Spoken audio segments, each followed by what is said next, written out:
Bonjour, je me présente.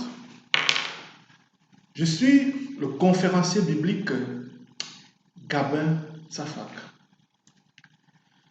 Et le thème de notre conférence ce matin, c'est qui a peur de l'Église? Qui a peur de l'Église? Chers frères et sœurs,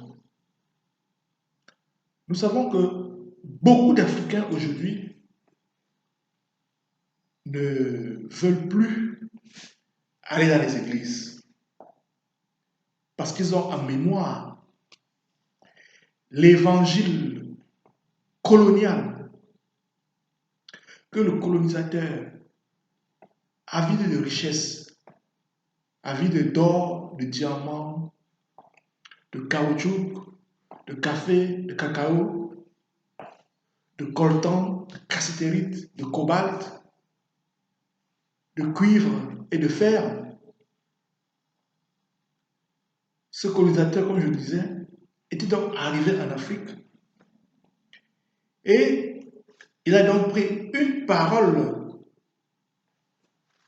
hors contexte pour en faire un prétexte. Heureux les pauvres, car le royaume des cieux est à eux. Les rois colonisateurs ont dit aux missionnaires, allez en Afrique et dites aux Africains, heureux les pauvres, car le royaume des cieux est à eux.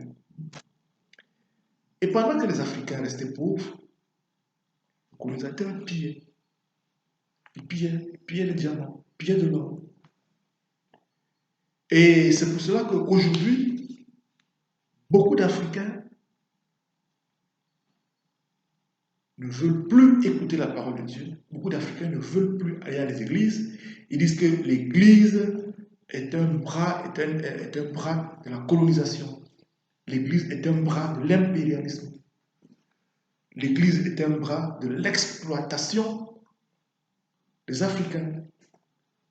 Surtout en cette période de coronavirus, où pour les impérialistes et le colonialiste, l'Afrique sans les Africains est un paradis. L'Afrique sans les Africains est un paradis.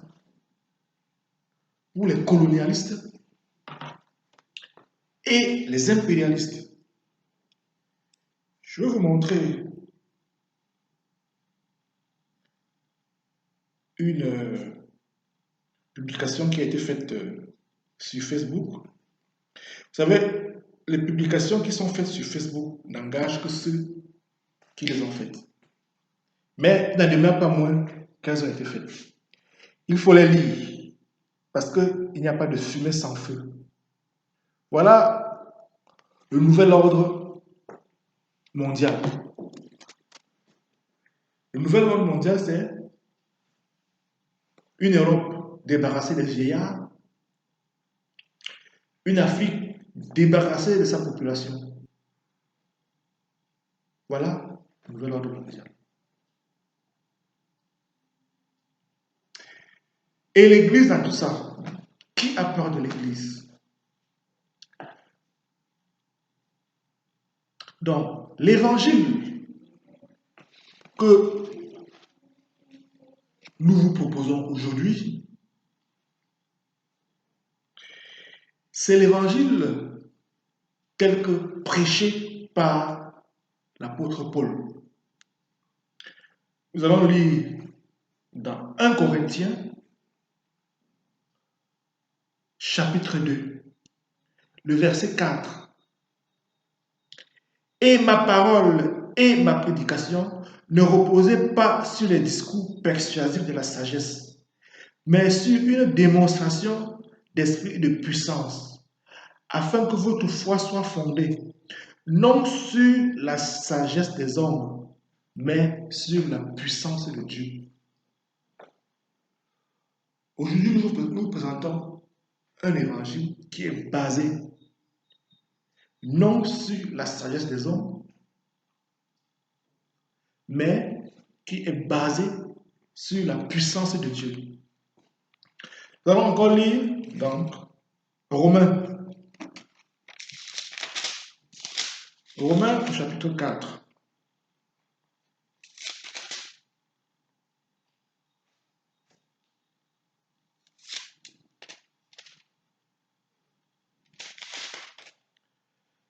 Donc, la parole de Dieu dit, Romains chapitre 3,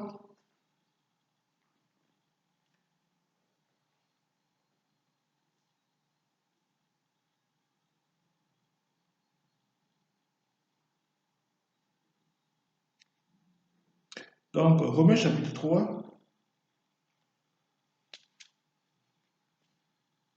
le verset 4 dit, loin de là, que Dieu au contraire soit reconnu pour vrai, et tout homme pour menteur, selon qu'il est écrit, afin que tu sois trouvé juste dans tes paroles, et que tu triomphes lorsqu'on te juge. Chapitre 3, verset 9. Quoi donc? Sommes-nous plus excellents? Nullement. Car nous avons déjà prouvé que tous sont sous l'empire du péché, selon qu'il est écrit. Il n'y a point de juste, pas même un seul. Nul n'est méchant, nul ne cherche Dieu. Tous sont égarés, tous sont pervertis. Et il n'en est aucun qui fasse le bien. Pas un seul. On continue. Romains chapitre 3, au verset 23. Car tous ont péché et sont privés de la gloire de Dieu. Et ils sont gratuitement justifiés par sa grâce au moyen de la rédemption en Jésus-Christ. Frère, l'évangile que nous proposons aujourd'hui est un évangile qui va nous permettre de libérer l'Afrique de ces impérialistes et de ce nouvel ordre mondial qui veut une Afrique sans les Africains. Une Afrique sans les Africains. Et comme nous le voyons dans le livre du prophète Jérémie, au chapitre 29, voici le conduit de la lettre que Jérémie, le prophète, envoya à Jérusalem, au reste des anciens en captivité aux sacrificateurs, aux prophètes et à tout le peuple que Nebuchadnezzar avait amené captif de Jérusalem à Babylone. Chers frères et sœurs, nous sommes ici dans une situation de captivité. Le peuple africain d'Afrique francophone est en captivité et en esclavage sur le territoire africain. Et le colonisateur français ici, c'est Babylone. Dieu va alors susciter le prophète Jérémie, à qui il va se révéler. Alors le prophète Jérémie va parler à Dieu, va parler au peuple de la part de Dieu. Donc, Jérémie chapitre 29.